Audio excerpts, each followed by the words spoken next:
Hello, everyone, and welcome to Slash Film Daily for Tuesday, July 30th, 2019. On today's episode, we're going to talk about what we've been up to at the water cooler. This is Slash Film Editor-in-Chief Peter Sciretta, and joining me on today's podcast is Slash Film Managing Editor Jacob Hall. Hello, hello. Weekend Editor Brad Oman. Hey, that's me. Senior Writer Ben Pearson. Hey, what's going on? And writers Hoai-Tran Bui. Hey, everyone. And Chris Evangelista. Hello. Okay, guys, we have the whole team back together again. We had Comic-Con, then HT was gone, but HT is back. HT, you were on like a Bui Beach bash. Yes, well, Bui Mania, as we called it. We actually have a hashtag for Bui Mania, which we started a couple years ago, and we have T-shirts too with that hashtag on stencils that we made for the T-shirts ourselves. Oh no, you're like those people I see at Disneyland that all have the matching T-shirts. We are those really annoying, obnoxious people. But don't worry, we people, weren't in Disneyland. Yeah, but those people are usually like a group of like 5 or 6 people. How many is the Bui Mania? Over 40. Wow. I would say it's large, and it's only getting bigger. This was our first reunion in several years. We used to have a sort of annual or biannual beach ski trip vacations, and because our family's just growing larger with my cousins getting kids, my cousins getting kids, and then everyone's spreading out across the country and across the globe. It just was harder for us to get a vacation. And this was in the works for about 2 years. So we finally got everyone together in Virginia Beach at Sandbridge specifically. So that was a week-long vacation. I went there right after Comic-Con, which I talked about how I liked my first Comic-Con in our Comic-Con debriefing episode. I surprisingly had a really fantastic time, and I'm excited to go back. But yes, the Bui Beach vacation was a much-needed respite from all the craziness of Comic-Con afterwards. So what were you doing? Just hanging out on the beach every day? Yeah, we hung out at the beach. We rented like 3 or 4 houses, and we all split the duties with cooking and cleaning. Most of the younger kids, because we didn't want to make the adults, like the parents, do too much work. So my sister and I took on 2 meals, and I'm not as much of a chef as she is, so she kind of just told me what to do, and I would follow her orders. But yeah, we went to the beach every day. My cousins got really into this game called Spike Ball, which I didn't play because I'm not coordinated. I just kind of sat down and read and watched them instead. And we played with the little kids who are my cousin's kids and are adorable. And I also got into puzzling.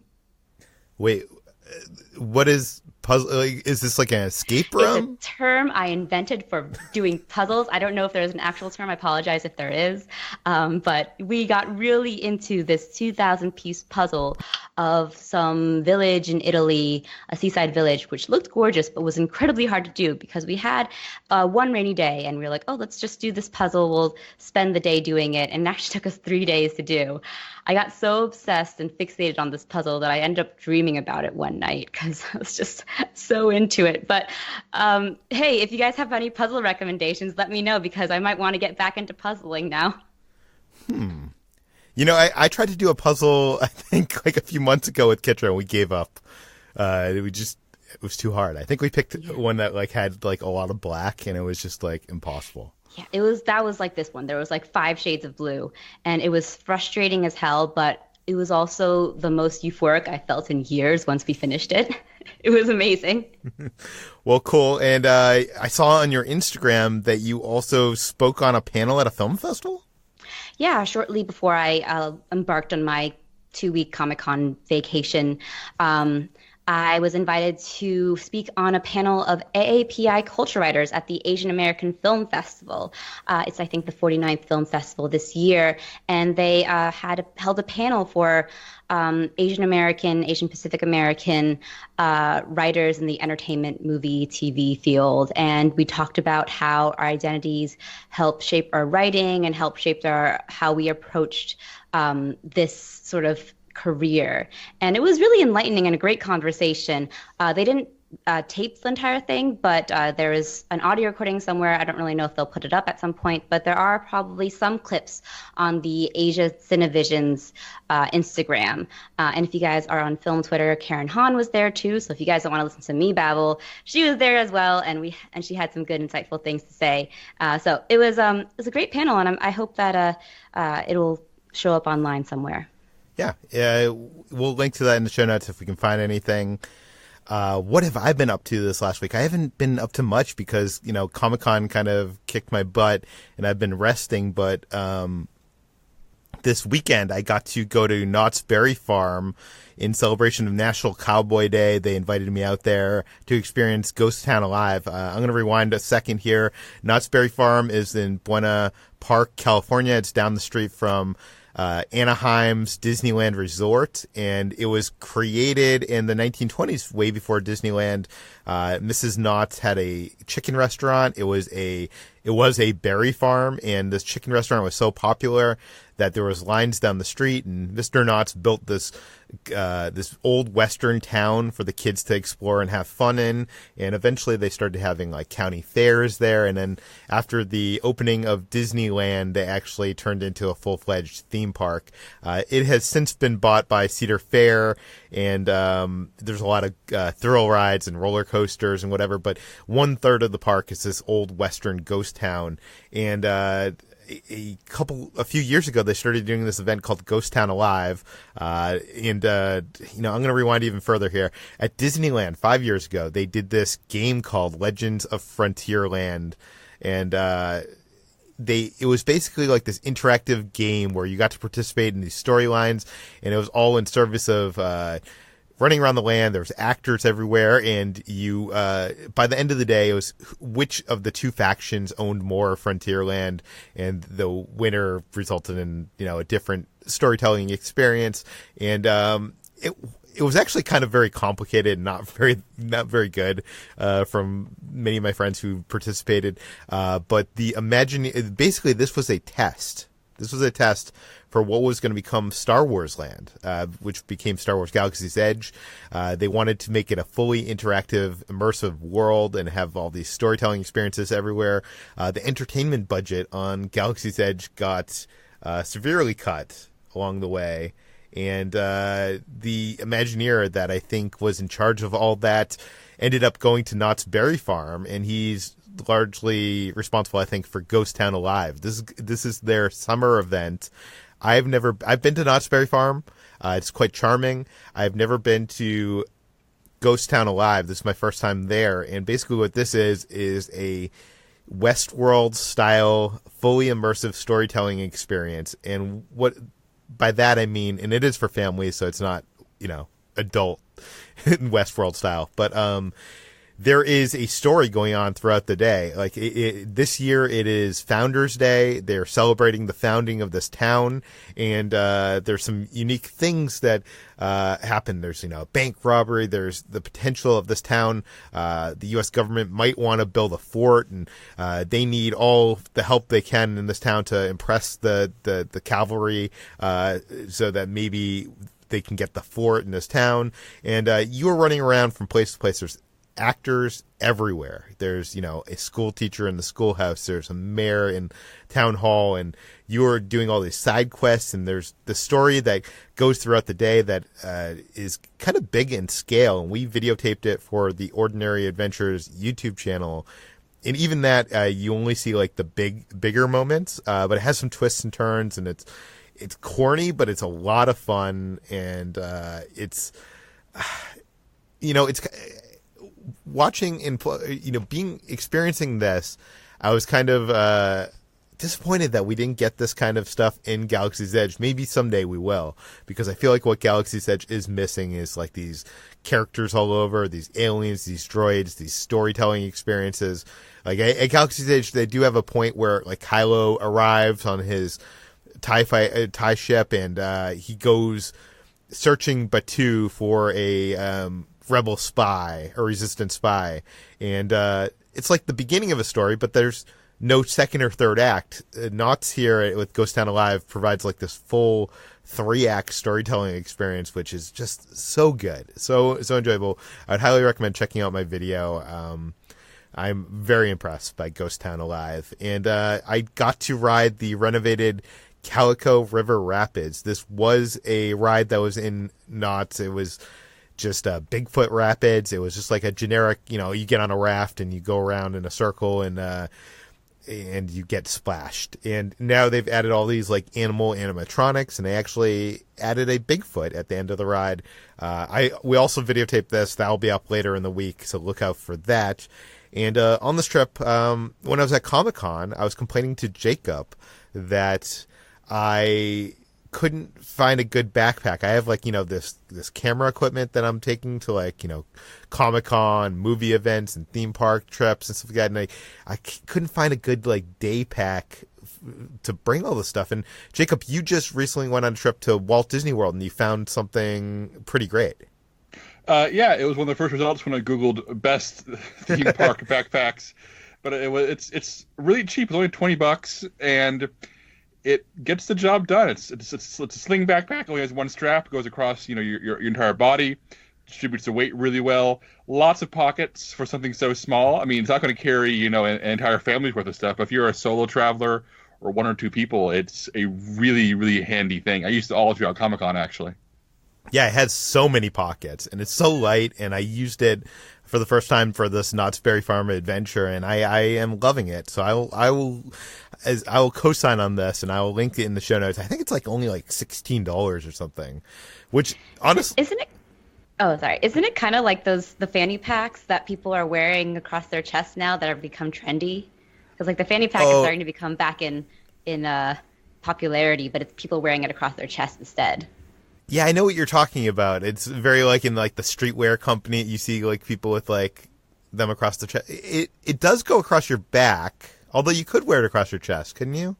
Maybe. Presumably, I don't know. I've used it purely on my back, but maybe she's right. Maybe we're ahead of the fashion curve by accident, Peter. Yeah. I will say, though, when I was buying this, Jacob, because I tried it on at Comic-Con when we were in the hotel, and I was like, this is really good. And I was went to the website, and it was $16. Is it wrong of me to think when I was ordering this bag, I was $16 is pretty cheap. This is not going to be good quality. Even though I had tried yours on. And when I got it, I was just amazed, because I feel usually when I'm getting bags or something, I've been a big fan of Timbuktu bags for a while, and those bags can run over $100. I'm always thinking that something needs to be more money to be of quality, and this is such a quality bag. Anyways, I know people aren't listening to this podcast to listen about backpacks, but I'll link that in the show notes if you want to check that out. Brad, you've been pretty busy helping your girlfriend move?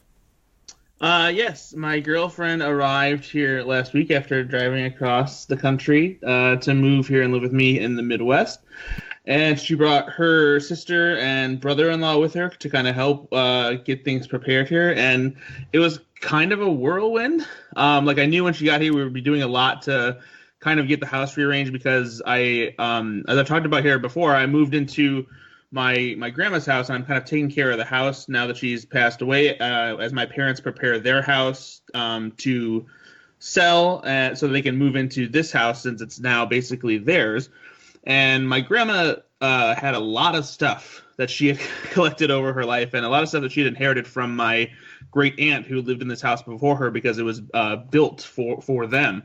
And we kind of just needed to really just dig in and box stuff up and have it put away so it could either go in an auction later or figure out what my parents were going to keep. And we just I wasn't expecting it all to happen so quickly, but since we had the extra help, we kind of just dug into nearly every crevice of the house and unloaded drawers that had just so many old papers in them, and then gone into some of the medicine cabinets that had things that were several decades old. It's crazy just how many things that you either forget that you have or go away because you don't use them very often, and they just kind of just sit there, and then they get unearthed later. And so it was just it was a little bit stressful. It was kind of a whirlwind. But it was nice to have the extra help and get it all done, because now the kind of the house has kind of a new energy and a new vibe, and it feels like we can really make it our own while we're staying here until we find a new place sometime next year. And yeah, but it's been pretty crazy. And what else have you been up to? Since my girlfriend's sister and brother-in-law were in town, they had never been to Chicago before. So we took a trip to Chicago and did some of the typical tourist stuff, like hit up the Bean and Willis Tower, or Sears Tower, as I will always refer to it, just so they could check that out. But the best thing that we did in the city, which I love doing, is going to the Shedd Aquarium, which is it's the second biggest aquarium in the United States. It's very famous, and the aquarium here in Chicago is just awesome. They have such an incredible display of different aquatic animals. They have dolphins. They just recently had a baby beluga whale, which was born like at the beginning of July. So we got to see that little guy swimming around, which was super cute. And they have dolphins, and they have sharks, and they have big tortoises, and just anything and everything you can imagine with an aquarium. They pretty much have, and it's just such a cool place to experience. If you're ever in Chicago, you should like go out of your way to spend a few hours at the Shedd Aquarium. Do you happen to know what the biggest aquarium is in the U.S.? I looked it up, and I think that it's the one that's in Georgia. Oh. Yeah, I forget what the name of it is, but I'm pretty sure it's the one that's in Georgia. Yeah, I went to one in Atlanta one time that was huge, so it's probably that. Yeah, I think that's about right. Yeah. Okay, so what else have you been up to? You built a escape room? So no, so I didn't build this one. So my friend Ben, who is the one who is creating an escape room here in my town, and that I've been helping him with by consulting on like the puzzles and stuff like that, decided that just on a whim for his birthday, he came up with this idea to make a kind of just a quick makeshift escape room for like his friends to do that was entirely themed around Nicolas Cage movies. It was called Escape the Cage, and just like using just the general escape room puzzle templates, he kind of adapted them. Wait, did you have to trade faces with one of your friends to solve the puzzle? We did not, but there were several peaches that were situated around the room that had like movie quotes on them, and then eventually you had to figure out which order to put them in order to get a combination to unlock a combination for one of the boxes to get the next thing. And of course, one of the peaches said, I could eat a peach for hours because of Face Off. But it was really fun. It wasn't like a professional escape room experience because they put it together pretty quickly. But for how quickly my friend Ben and my other friend Charlie put it together, they had some pretty impressive mechanics. They used some RFID chips to set off certain things. They had this a pressure system set up, so like you had to use this Nerf gun to shoot the movie, like the villains from Nicolas Cage movies in the order in which the movies like were released, to have a key released from a magnet. And so it was the kind of thing where like that sounds complex and complicated, but like it wasn't. Not everything was hidden, so sometimes you could like see the wires that were connected to the magnets to drop the key and that kind of thing.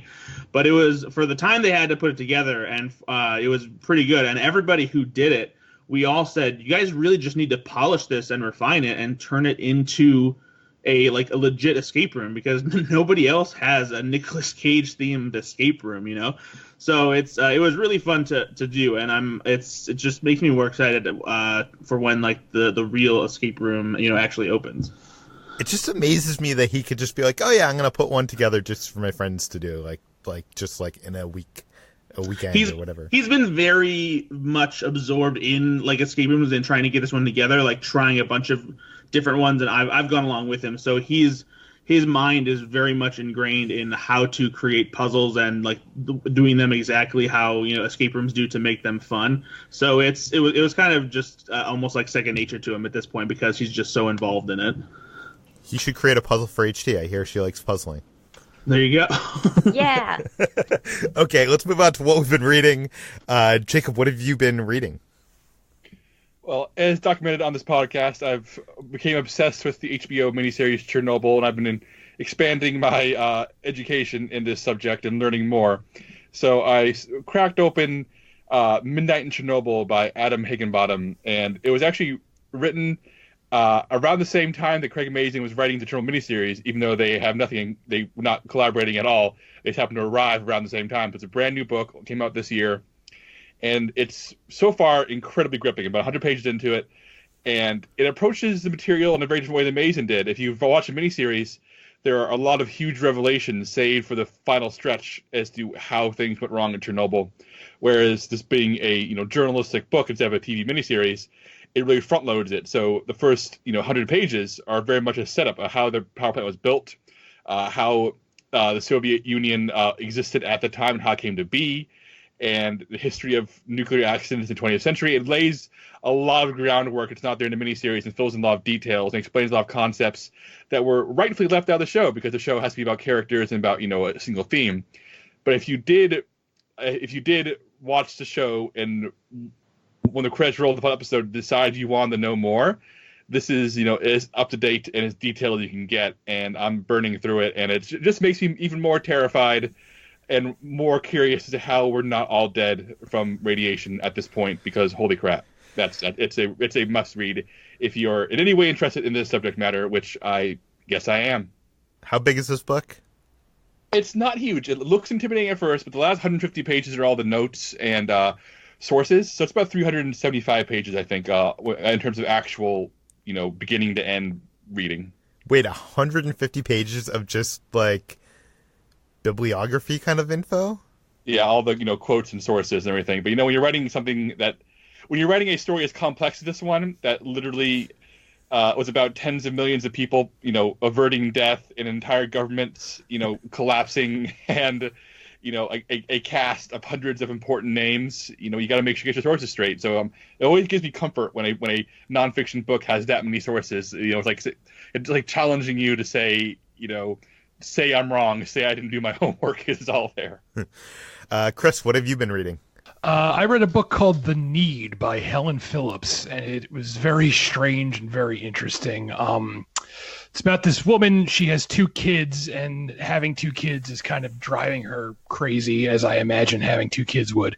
And she works as a paleobotanist, and she's in the midst of this excavation of this site where she's looking for prehistoric plants. And during the digging, she starts finding these really weird objects that they seem like they're a hoax. They're placed there by a prankster, but there's no explanation. Like, she finds a Bible that is carbon dated from the 1900s, and it's almost identical to every other Bible except that it refers to God as a woman instead of a man. And this obviously kicks off like a bunch of controversy from right-wing religious groups.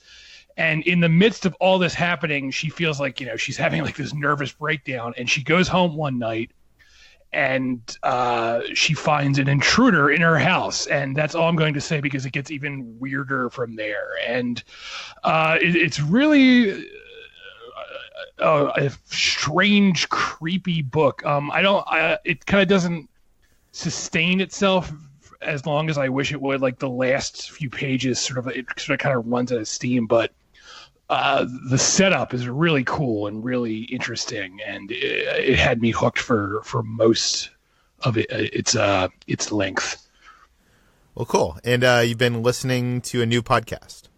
Right. It's actually new. It's from last year, but it's called the Rfk Tapes, and it's about about how everyone knows about the JFK conspiracy theories, but there's actually a fair amount of conspiracy theories surrounding the Robert Kennedy assassination too, and a lot of them are actually a lot more plausible and more well documented than the JFK conspiracies. So this podcast is all about looking into those conspiracies and whether or not they're real or not, and it was a really fascinating listening. It takes you on a journey, because the host sort of starts off thinking that maybe there is a conspiracy. Then by the end, he realizes there probably wasn't. But it was a cool show. I kind of burned through it.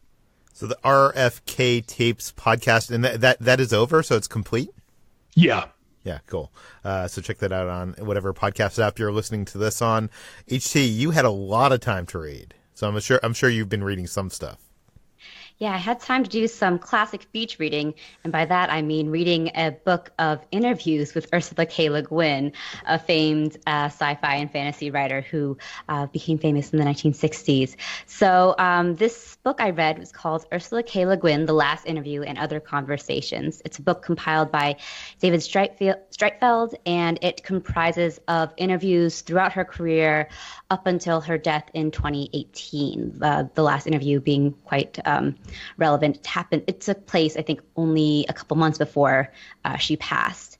But it was really enlightening and really interesting for me to read because I was a big fan of Ursula K. Le Guin's Earthsea books, The Wizard of Earthsea and Tombs of Achewan I read when I was young, and they always really struck me. But I actually hadn't read a lot of her other books. And for me, I always thought of her as a fantasy writer. But in this book of interviews, they talk a lot about how she was one of the sort of foundational sci-fi novelists of the 60s, alongside writers like Philip K. Dick, who she actually speaks about quite a lot in a not so flattering terms, which I found very hilarious.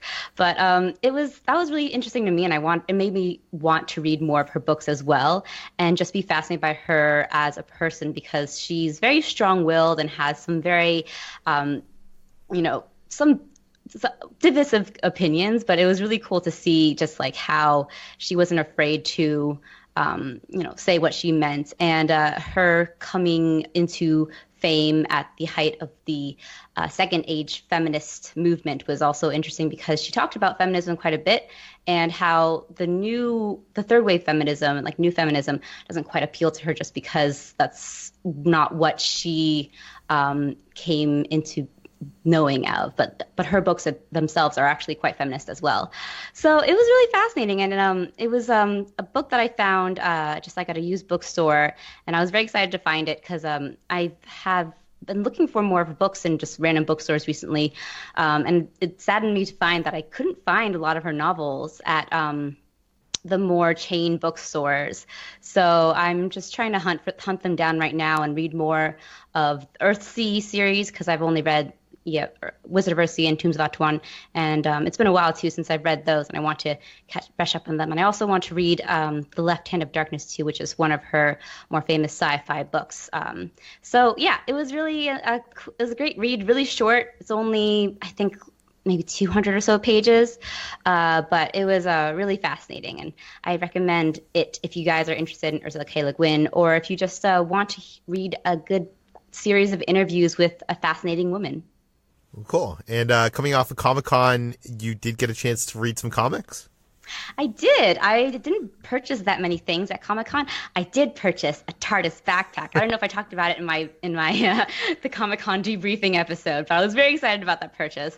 But the other purchase I made was the first issue of the Buffy the Vampire Slayer Reboot comic. It's a modern day reboot of the 90s TV series, and it reimagines the story in a modern day context. So Buffy, has a smartphone, and there's more sort of progressive threads throughout, like her best friend Willow, who throughout the series comes out as lesbian, is lesbian from the start in this comic, which I found really great and interesting. But there are some changes I wasn't quite down for. They don't introduce Angel in the first issue. He doesn't come until a few issues later, I heard. And he is not as much like the longtime ally, but more of like the mysterious stranger that they were trying to go for. And there are other characters that are introduced earlier versus later. Spike and Drusilla are earlier as well. And they do away with the first villain of the first season, which is the Master. And they have, I think, Drusilla as the main villain. I only read the first issue. It was $3 at Comic-Con, so I was like, why not? There'll be some airport reading, and Jacob was there, and he encouraged me, and I was like, yeah. So I read it, and it was a super quick read, and I'm interested to dive into more. I don't often buy a lot of comics just because they get kind of bulky, and then I don't have a lot of place to store them. But I probably will maybe buy a trade issue of this at some point. You should buy digitally. Save the planet. I don't like you have an reading iPad? on an iPad. I don't like it's hurts my eyes, and I get a headache. Last time we did a podcast together, Jacob and you had not. You guys had went into the show floor together for the last day of Comic-Con. What was that adventure like? What did you guys buy, and what kind of craziness did you guys get into? It was really fun. We got into all kinds of shenanigans. I mean, I think on the last episode, Jacob talked about our ideas for a Doctor Who Star Trek episode. Yeah. And that was something we talked about while we were hanging out during Comic-Con. I hope I hope that, comes about, because we had a lot of fun just talking about one of our favorite shows, and just hoping to share it with each other at some point. So it would be cool if we could share that all with you guys. But we just had fun, and we walked around the, what was the booth with all of the sculptures again? Sideshow. We spent a long time going through Sideshow, commenting on sculpts of various actors. Yeah, I went into a Game of Thrones related rant again, as I always do. And that was a lot of fun. Did you see the Ben Affleck Justice League statue? We did, and it was quite a good reflection of him. Like, wow, the details on these sculptures are amazing, and they get a really good likeness of the actors in general, which is it's kind of unnerving at times because it's so alike, but it's also amazing the detail that goes into it. Jacob, did you? What were you going to say? I want to say one more thing that happened on the show floor is I met Patrick Willems, who is the video essayist that we share his essays sometimes, and he's a big fan of slash film. So I just wanted to put a word in that said he liked our work. So just that's also a thing that happened. Yeah, I'm a big fan of his. I'm bummed that I did not run into him while at Comic-Con or while he was in Southern California visiting. Jacob, did you buy anything else interesting that last day? Oh, the only thing I bought of interest was the Eye of Agamotto replica that I discussed last week. The one that set off security alarms at the airport and had me searched by a TSA agent. So, did any of the TSA agents recognize it once you explained what it was? No, he looked completely baffled. Okay. Let's move on to what we've been watching. Let's start with the big show that hit Amazon this past Friday, and that is The Boys. Jacob, you've seen the entire first season? Yeah, I sit down to watch the first episode, thinking I'll give it a shot, see if I like it, because Chris wrote a scathing review of it, where he called it one of the worst things he's ever seen in his whole life. HT saw the first 2 episodes at Comic-Con when they premiered them, so I decided I need to be deciding vote here. Whatever I say will be the official slash film record from this point onward. By the way, before you give your deciding vote, I just want to say this is proof that we do not play favorites here at Slash Film. We are a friend of the show. Dan Trachtenberg directed the first episode of The Boys, and that did not stop Chris from eviscerating it on the site. So, there you go. Yeah, my deciding vote is that The Boys is really good. I with all due respect to Chris, whose review is incredibly well written, and you should read it, and I'll never call him wrong because he spends a lot of words backing up everything he says. I have never disagreed with a review written on Slash Film more in my life. I'll let Chris say his piece in a moment. But I think The Boys is an incredibly entertaining, really sharp, fun, dark show. And it's a big improvement over the comic. A comic I like with reservations, huge reservations, about showrunner Eric Kripke really takes the basic concept, which is in a world full of superheroes who are essentially treated as a combination of law enforcement, professional athletes, celebrities, corporate figureheads, where they're corrupt as all get out and backed by, billions of dollars in corporate funding and can escape from whatever they need to get out of. The Boys are a group of vigilantes led by Carl Urban who seek out to blackmail and destroy corrupt superheroes. And it is incredibly fun. And unlike the comic, which kind of reveled in being grotesque at all times, I think there's a genuine human heart beating at the center of this show, and mostly in the character of Huey, played by Jack Quaid. He's a young, up-and-coming actor, and Erin Moriarty as Starlight, a Iowa-bred superhero who joins the Just League equivalent in this universe and learns that they're all shitheads. And as dark as the show gets, and it gets very dark, especially with Carl Urban's character being a guy who has a vendetta against superheroes in a way that's driving him down increasingly dark, violent paths. The relationship between Starlight and Huey is the real anchor of the show, and the two of them have such incredible chemistry together. And there's an amazing episode about halfway through the season where the characters all gather for all various reasons at a religious festival, a Christian folk gathering, except that a extreme right-wing Christian superhero is headlining it, and other superheroes are speaking, and it allows this show about superheroes to actually have a interesting. All the characters of various faiths or non-faiths, really, really come to terms with themselves against this ludicrous backdrop, and that's kind of slowing down in the kind of thoughtfulness the comic never had. And so for a show that's sort of like this punk rock, angry, let's burn down society kind of thing, it really does pause for these moments that lets you understand the characters. And I'm gonna let Chris and HT talk in a second. I'm sorry, but Chris accused this show of being nihilistic in his review, and I can sort of see that, but I honestly also believe that it's a series about younger characters are existing in a nihilistic world and trying to find meaning within it, whether that's through faith or through, finding a purpose, or through trying to create a meaning in a world where meaning has increasingly lost all definition. So yeah, I'll let HT talk next, since she's seen 2 episodes at Comic-Con, but I was really impressed by the boys, and I really enjoyed it, and I recommend it wholeheartedly.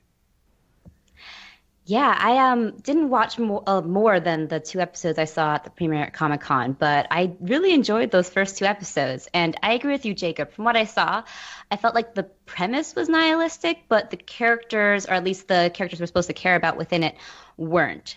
And that's what really drove the show for me. Jack Quaid is a rising star. He's Dennis Quaid and whose son? Meg Ryan, I think? Yes. So he's great. I recently saw him in +1, the rom-com that I saw at Tribeca, and he was fantastic in that as well. And I think that he and Aaron Moriarty are just a pleasure to watch in this series. And you also have Carl Urban just chewing up the scenery as much as he can. And I absolutely love watching that, even if it does get very grim and violent and incredibly bleak at points. I do think that there's a reprieve whenever we get into those moments. Listeners of this podcast love when Chris hates on things. So I got to let Chris speak here. Chris, why is The Boys bad? I'm not going to go too... I just feel like beaten down by this conversation, honestly. They're not attacking you. No, I'm not saying they are attacking me. I just feel, I don't know, I have FOMO for this show that I watched. I feel like I watched a completely different show. I don't know. None of that heart came through to me. I think it tried to do that. I think it failed to do that. I walked away from this show just feeling really just terrible about, I had just been wrung through a ringer there. And, I don't mind bleakness. I don't mind darkness. I don't mind violence and things. Some of my favorite movies and stuff are often very bleak and very dark and very violent, but I just didn't get, it all just felt really pointless to me. When it was over, I was just like, why did I sit through that entire series? I got nothing out of it except more unhappiness, and I don't know, if it works for people, I'm really glad it does. I wish it had worked for me, because believe me, the last thing I want to do is sit through a full season of television and walk away being like, well, that was a huge mistake. But I could not. It just did not work for me. It really didn't. Almost nothing worked for me. Carl Urban's performance is really good, but I feel like he's one of those actors who's good in everything. So, that's sort of like a given at this point. I think it has clever ideas. I like the corporate superhero thing. I think that's a neat idea. The execution really didn't work for me. And I am definitely in the minority here, because most people seem to really like it, and I just really did not. All right, hey, let's find some common ground real quick. Chris, can we all agree that Aaron Moriarty and Jack Quaid are going to be big deals in a few years? Can we at least agree on that? I thought Aaron Moriarty was good. Jack Quaid I thought was really boring. So really? I can't agree on that. I like him. I think he has that charm to him. It's that sort of self-effacing charm. I like it. He was very one note for me. He did not work. I thought. Nice try, Jacob. Hey, Chris, if you like that premise of corporate superheroes, but you want a show that's much happier and lighthearted, I know you don't watch anime. There's an anime called My Hero Academia, which was recently featured on our /film column, spotlighting anime. All right, I will look into it. Thank you. You're welcome. See, I want a podcast where H2 just forces Chris to watch anime like at gunpoint. Look, for years, HT and I have talked about starting several spin-off podcasts, including the Doctor Who and the Star Trek one. And our first study has always been an anime podcast where HT and I watch anime. Would Chris be coerced into being the third member of that podcast? Live on air, Chris. Could we force you to do that? Sure, I was sighing. I would give it a try, actually. Sure, why not? Why not? I used to be afraid to try Indian food because I thought it would be really spicy, and I'm not a spicy guy. And then one day I tried it, and now it's like my favorite takeout. So maybe anime will be like that. I've avoided it for years. I'll try it and be like, oh, I've been missing out. Famous last words. Some spicy anime. HT, go find the spiciest anime possible. Spiciest anime. I'll get you all the food anime. Okay, let's talk about Veronica Mars. Ben, you watched this over the weekend?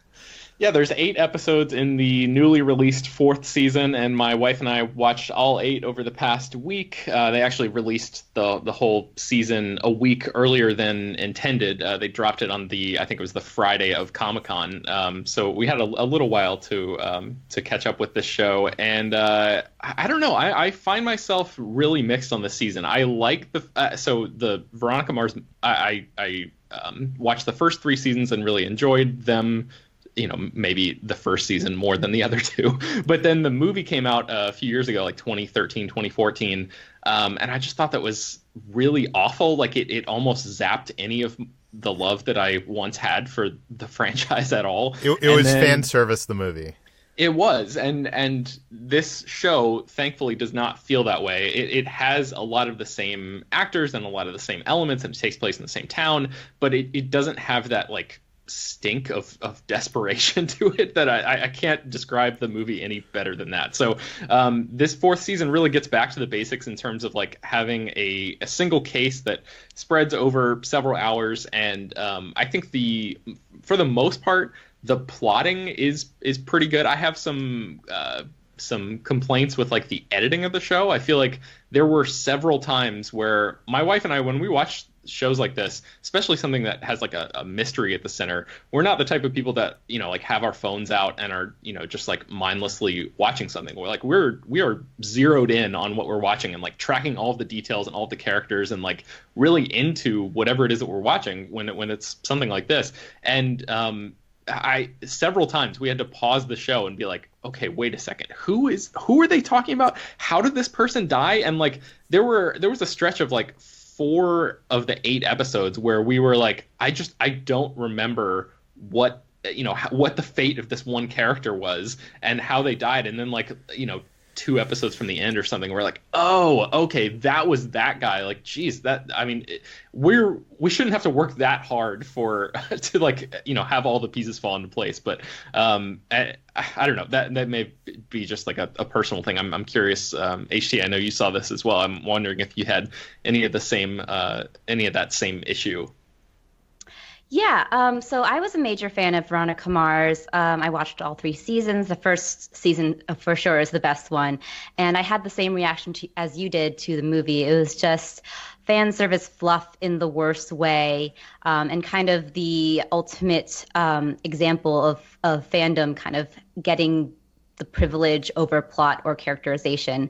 And ironically, in doing so, it actually lost what I thought was the original spirit of the series. Mm-hmm. But I think that Veronica Mars season 4 does recapture that original spirit. It has Veronica being her worst enemy, which I thought was really interesting, and it had the revelation that Veronica was her own, she self-sabotaged herself, and that's why she can't attain that happiness. And I like that arc of her finally accepting that throughout the series. I thought the plotting was interesting and good. It was pretty tight. I do think that there were far too many fake outs throughout the mm-hmm. season that, led the audience down many a red herring in a way that sometimes felt a little cheap. And I really enjoyed it up until the ending, in which I felt like... No spoilers. I won't spoil it. I'll say, in terms of how the movie felt like ultimate fan service. I felt like the ending of Veronica Mars season 4 was a cruel jab at fans in a way that was completely unnecessary. And at first I was like, well, maybe I'm just too much in the mindset of being that fan and wanting this particular outcome for Veronica Mars because I've, been following it for so many years. Mm-hmm. But then I thought, well, I don't think that Rob Thomas, the creator and writer, is seeking to wrangle with these the grief and trauma that comes from the consequences of this ending in a way that I think it would deserve. It just felt like a cheap sort of shock value ending. Yeah. So I really disliked that ending, and it kind of tainted for me what I thought was a really solid season. I did have issues, with some of those red herrings and the flakeouts. I did think that Patton Oswalt was a little overused to the point where, he at first felt like a self-insert for the audience. And I was like, okay, he's fun a little bit, but then the gimmick kind of became a little bit too much.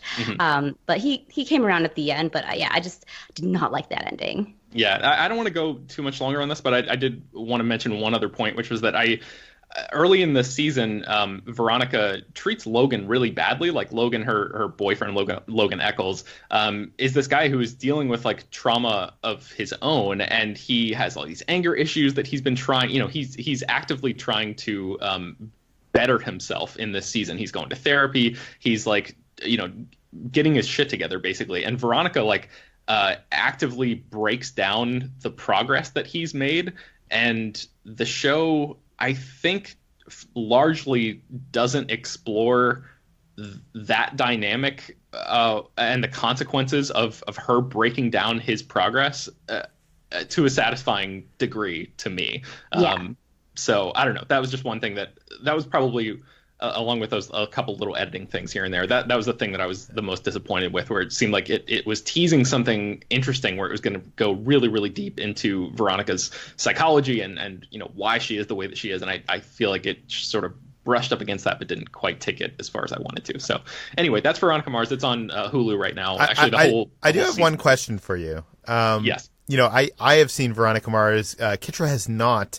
Is this something that you could jump into, not having seen that first 3 seasons? HT, did you rewatch the first 3 seasons before season 4? I didn't, no. I think you could. There are some like Easter eggs and nods that might be a little confusing, and some characters who show up that don't come with any explanation. But overall, as just a mystery series, I think you could jump in without knowing anything about it. Maybe a little bit with the development of Veronica and Logan would be a bit confusing. But other than that, like the mystery itself and the plot is pretty easy to get a handle of at first. Yeah, I agree. I think there are a couple little things that you'll miss. But without having rewatched the first 3 seasons in so long, I forgot who a lot of the recurring characters were in the show. Like Cliff, the lawyer, shows up, and I'm like, this guy seems vaguely familiar. And then I remember that he was like a major part of the show in the early days. So yeah, I think, Peter, if you want to watch it and then like just have Kitra like Wikipedia a couple little things along the way, you should be fine. Okay. The only thing I watched this past week is I talked about Once Upon a Time in Hollywood already, I think last week. But when we saw that, Kitra mentioned she had never seen Jackie Brown. So we watched that. I think it was available on Showtime on demand, so you can watch it there. And this is Quentin Tarantino's 3rd film, although I think it's kind of considered his sophomore slump because Pulp Fiction was such a huge hit, and then this came after it. This is the only film of his that is an adaptation of someone else's work. It's based on Elmore Leonard's 1992 novel Rum Punch, and it stars Pam Grier, Samuel L. Jackson, Robert Forster, who actually was nominated for an Academy Award for this. And this, I don't know. I feel like this movie gets a bad rap. It maybe because it was following Pulp Fiction. Pulp Fiction was such a bold, introduction of a visionary director upon the cinema landscape. And Jackie Brown is not as bold of a statement. It, like I said, it is an adaptation of a mystery story.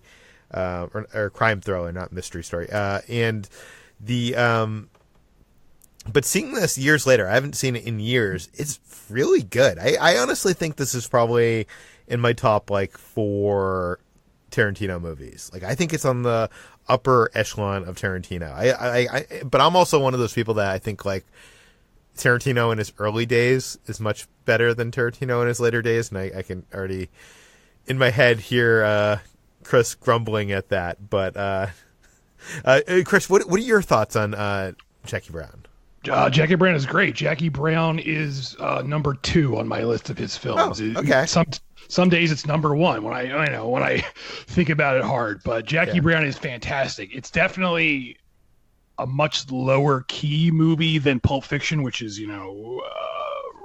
cranked up. But Jackie Brown it's a really introspective film, especially for him, and it's very melancholy. It's very sweet. And one of the things I really liked about Once Upon a Time in Hollywood is that it reminded me a lot of Jackie Brown. It was kind of like Jackie Brown, the melancholy of Jackie Brown mixed with the crazy insanity of Inglourious Basterds. It was kind of combining those two very different tones. And but yeah, I love Jackie Brown. Yeah.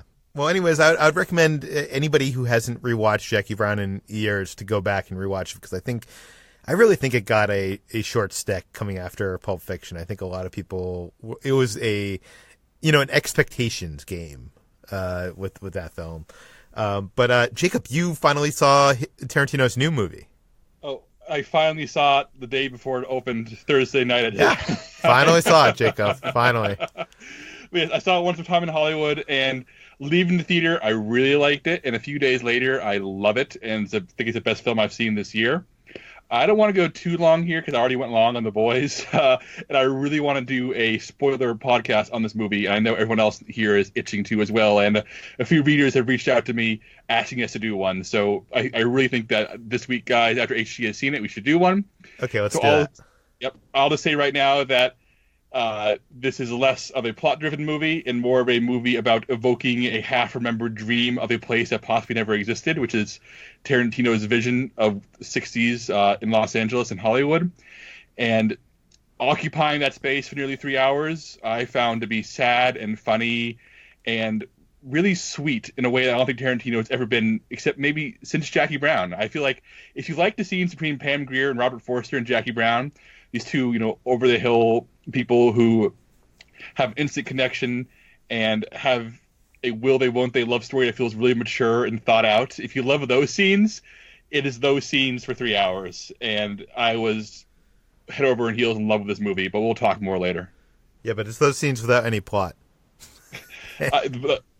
We'll discuss this on the episode. Okay. Yeah. And by the way, I like Once Upon a Time in Hollywood, so I'm not insulting it. The lack of an overarching plot is a feature, not a bug. But we'll talk about that later on. Okay, what else have you been watching? Oh, on the opposite end of the spectrum, I got drunk with my wife and watched First Summoning, a very terrible horror movie on Netflix.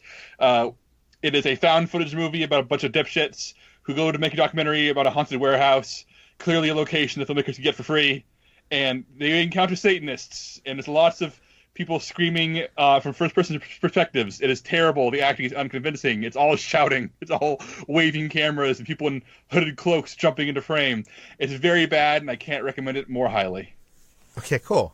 Brad, I know you haven't had much time to be watching TV or movies, but you did catch up on Queer Eye?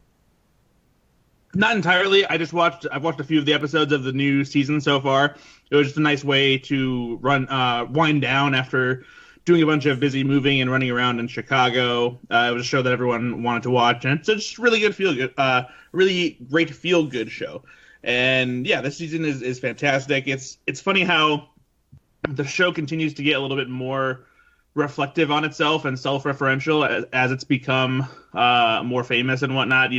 Just like little things here and there that like the fans have latched onto, and it seems like Jonathan gets more energetic every single season, and I think it's really funny this season, especially there. I won't, not that this is a show that you can spoil, but there's a very funny moment when Anthony basically just completely freaks out during one episode because of something that he sees, and it keeps coming back throughout the episode, and it's so funny to watch him just like basically just like be so cute and adorable and just like overwhelmed by this thing that he sees in an episode. So you'll know it when you see it.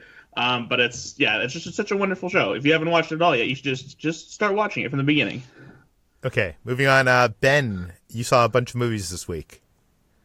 I did. I started out by watching Apollo 11, which is a documentary. I'm not sure if you guys heard about this, but it debuted at Sundance earlier this year. It's a CNN documentary. That's actually how I saw it. It was being broadcast on CNN. I watched it on TV like an old person. I'm not sure. I just looked it up. It's available for rent on Amazon right now, but if you still have a cable subscription and you have CNN, you might be able to find it there. I'm not sure if they're like rebroadcasting it regularly or not. But anyway, this is a documentary that was directed by Todd Douglas Miller that is comprised entirely of archival footage from the 1969 Apollo 11 mission where we put men on the moon. And it is an incredible movie. And seeing, I've seen Apollo 13, I've seen First Man, I've seen all these movies about this event, which is like a seminal moment in American history. And a lot of times, some movies do a better job of this than others, but a lot of times I still walk away from those films thinking about that mission as this sort of impossible thing that I couldn't really connect to. But seeing the archived footage in this way and tracing every single step through all these different cameras and people who are on the ground and people who were filming it from nearby and people who were in mission control and all of these different perspectives. I don't know. And seeing just that it's a bunch of normal people using math to like get shit done. It was kind of an eye-opening experience for me. I realized it's like a sort of a stupid thing to say. And I remember feeling this way about Hamilton, like after seeing that musical for the first time. It sort of humanized these mythic figures in American history and put an actual face and emotions on them that textbooks can't really do. And I felt that way about Apollo 11. I think it's a really fantastic piece of work. It's only like 93 minutes or something, and it's even if you think you know this story, you're not going to be surprised by any of the specific developments along the way, but just seeing it from perspectives that you've never seen it from and seeing a lot of footage that has never been seen before may give you a newfound appreciation for it. So I don't know if anybody else here has seen Apollo 11, but I thought it was really great. I want to see it. I just haven't had a chance yet. A movie that I did not think was really great is Serenity, the movie that came out earlier this January. This is a movie that stars Matthew McConaughey, Anne Hathaway, Diane Lane, Jason Clarke. On, this is awesome. Peter, you saw this movie? Yes. Okay. So, and by the way, awesome in a horrible way, but awesome. It was written and directed by Stephen Knight. I had the episode of Slash Film Daily where you and HT talked about the ending of this movie saved on my phone, waiting for me to finally see this. And Serenity is now on Amazon Prime Video, so I finally got a chance to check it out, and I listened to your episode. And you guys just seemed way more impressed with the sort of ludicrousness of the way that this movie played out than I was. I felt like the only thing I knew about it was that there's a twist. I didn't know what it was, and I purposely stayed unspoiled, and I'm not going to spoil it here, but that's like the big thing about this movie, right, is that it has this sort of crazy ending. And the thing about it is that the reveal or the twist does not really come at the end of the movie. It comes like an hour in. And so then you have a whole nother hour of like, what the hell is this movie even doing? And so everybody kept talking about the twist and building it up as this crazy thing. So you're talking about expectations earlier, Peter. I was going into this thinking like, okay, this twist happens an hour in. This can't possibly be it. This can't possibly be the only thing that this movie really has to offer, because people were like losing their minds. And I feel like it was a dumb twist, but not like legendary to the point where people seem to be making it out to be earlier this year. So, and then it just sort of ends, and I was like, oh, all right, well, this movie, it's one of those things that sounds way more insane on paper than it actually is when you're watching it. It's still a really dumb movie, and it's a really stupid twist. But I don't know. I've seen way worse and way more entertaining and way more sort of like batshit out there, like left field kind of stuff. So I don't know. I was let down by Serenity, but if anybody wants to check it out, it's available on Amazon Prime Video right now. Wait, what movie has a more batshit crazy twist that you're not like? Okay, off the top of my head, Sorry to Bother You last year was one that I went in and I was very taken by how that movie operated and what it was doing and how it actually had something larger to say instead of just being a weird twist for twist's sake, and that really just like makes the entire movie fall apart. And I can't get into why without revealing what it is, so I'm not going to do that. But don't get me wrong, I'm not saying this is a good movie in any respect. Ben. I think there's also a difference of seeing this movie on home video and like seeing the trailers and going to see it in the theater like opening weekend when like the advertisements like were pitching it kind of like as this like I don't know, definitely not what it is. Yeah, like a sexy neo-noir kind of thing. Yeah, that's Serenity. So it's available on Amazon Prime Video right now if you want to watch that. And then finally, this morning, actually, I watched The Hidden Fortress for the first time. This is Akira Kurosawa's 1958 movie starring Toshiro Mifune. And this is the film that I had heard a lot about, especially in relation to Star Wars. Like George Lucas famously was very inspired by this movie. Especially in regards to the characters of C-3PO and R2-D2, because this movie begins with these two peasants who have very much like that same dynamic where they sort of like are constantly antagonizing each other, but they really like each other, and they're sort of wandering around and through this world as the audience's viewpoint to a certain degree. But this is really like it's a big action adventure movie, and the locations and the vistas and all that stuff are really stunning. The story is great. Mifune is wonderful as always. I mean, I've only seen him in like 3 or 4 things, but he's just like consistently impressive to me. Like the faces that he can make are unlike anything that I've ever seen. And yeah, I really enjoyed this. It's on the Criterion channel streaming service right now if you want to check that out.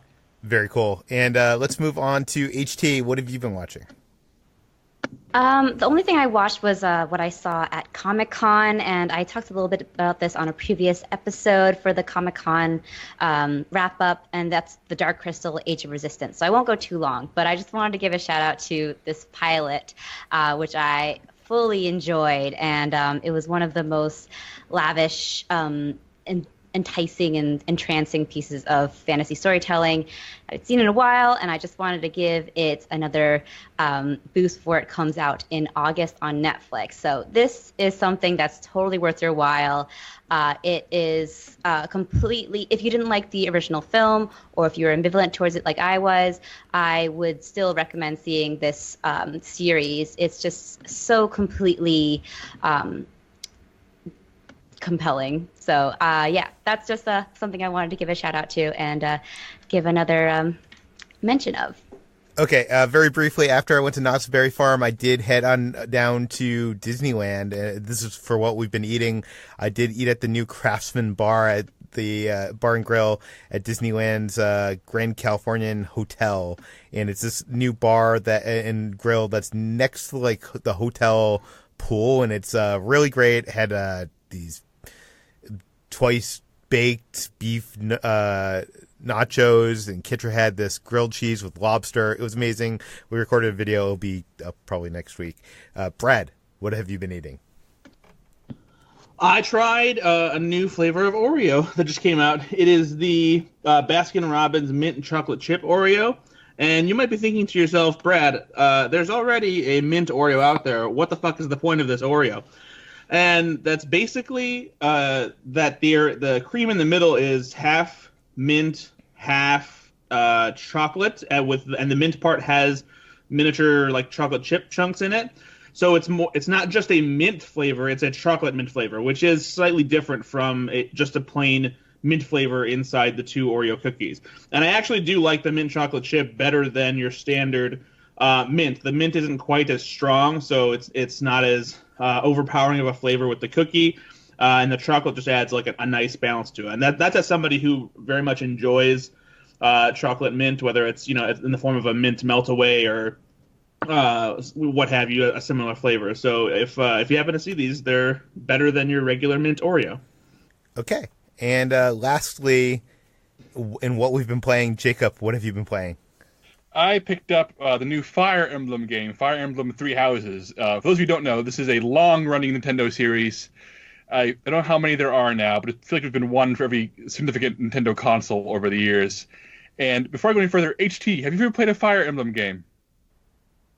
I have not. I've heard of it, but can you tell me what it is? Yes, I think this game was made as if somebody said, how can we find a video game that appeals directly to both HT and Jacob in complete opposite ways that kind of go together?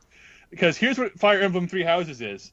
You are a professor at a Hogwarts-esque school, except that instead of magic, you're teaching teenagers how to be future soldiers in this fantasy army. And the game's first major decision is you got to pick your house. Are you essentially the Gryffindor, Ravenclaw, or Slytherin of this house?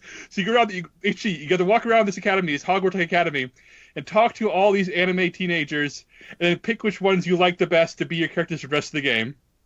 And then you must keep them happy and teach them lessons, arrange lesson plans, take them out to lunch, have tea with them, help them bud romances with other kids, and generally be their best friend. And then you take them into fights because war breaks out in extremely intense, leveled, like extremely hard to grasp at first, turn-based strategy combat with permadeath. So all your new teenage anime friends, if they die on a battlefield because you make a bad choice, they die for good. And you have to deal with it back home to school. So it's about making anime friends and trying not to get them killed in a war. Oh, wow. That's sad.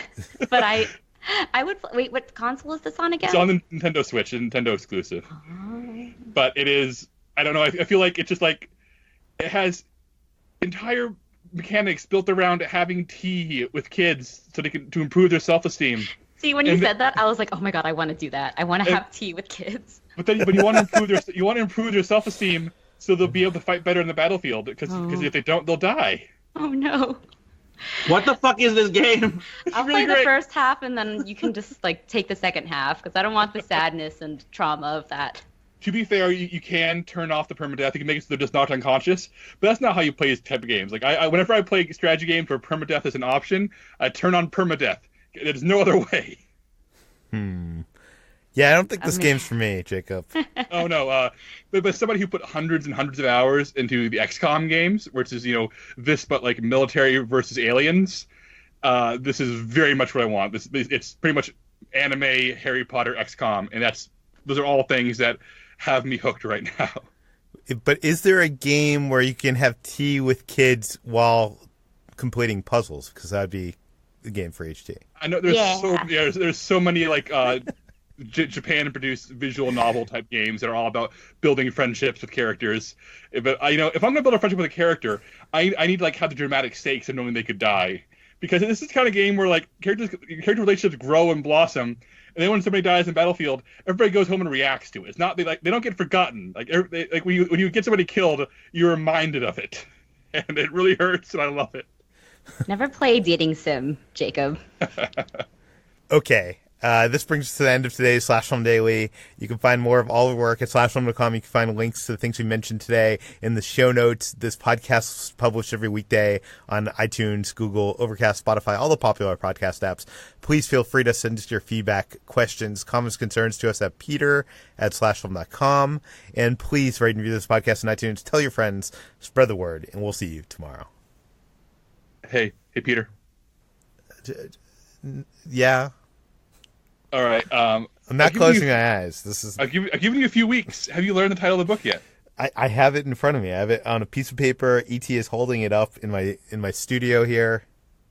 All right. Well, can you tell me what the title is and who wrote it? Yes, it is The Gargantuan Book of Insult, Offense, and Effrontery by Louis A. Safian. All right, you're halfway there. The full title is The Gargantuan Book of Insult, Offense, and Effrontery, Sharp Retorts, Ripostes, Caustic Quips, and Impolite Put-Downs but What? Lua say Sapien. Are you So- making this up, Jacob? I'm not. That's the full title of the book. So once Peter memorizes that, we can talk again about maybe ending Oh, the future. you son of a It's bitch. bullshit. All right. He I've- tricked I've- us all. I've opened the book to the Playgirls section under the subsection Those Office Cuties. I'm so annoyed. This ought to be good. Oh, no. So annoyed right now.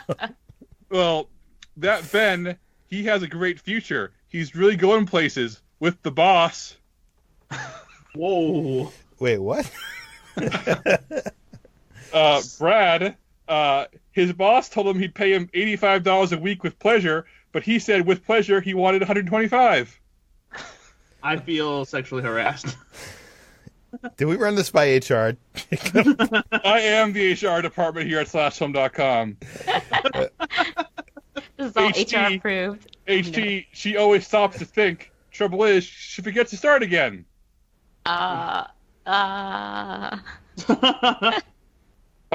Chris, when the little bell on his typewriter dings, he thinks it means a coffee break. That's right. I do use a typewriter for work all the time.